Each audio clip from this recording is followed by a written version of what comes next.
Hi there, my name is Andrew Schneider with Systems Environmental Products. Today, I'm going to show you how to replace a defective circuit board. Let's get into it.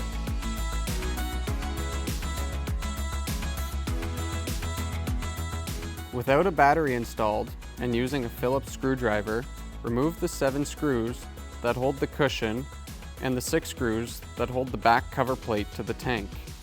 You may require a flashlight for the deeper recessed screws. Set the cover plate to the side, exposing the pump, electrical, and plumbing. Using a pair of pliers, remove the positive and negative wires from the back of the battery slot.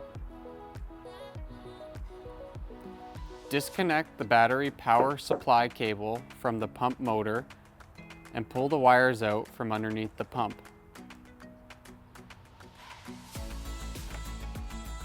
Remove the circuit board from the slot, giving you plenty of space to disconnect the 2 wires to the power rocker switch. Next, remove the black and green wire at the power rocker switch.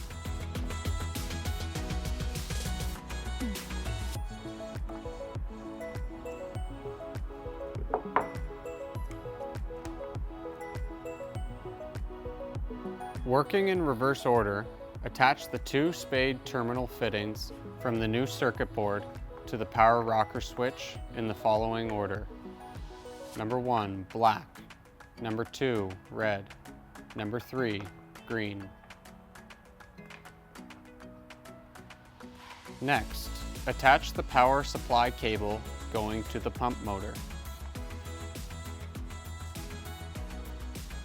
Attach the 2 wires to the back of the battery slot terminal, the red fitting to the positive terminal, and the yellow fitting to the negative terminal. You are now ready to test the unit with a working battery.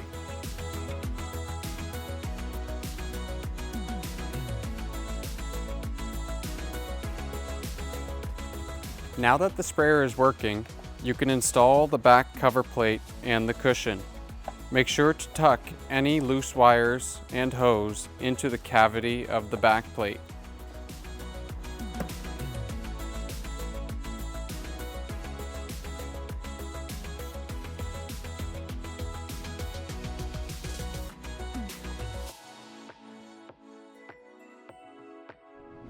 And with that, we have successfully replaced the defective circuit board on your TIDAL backpack sprayer.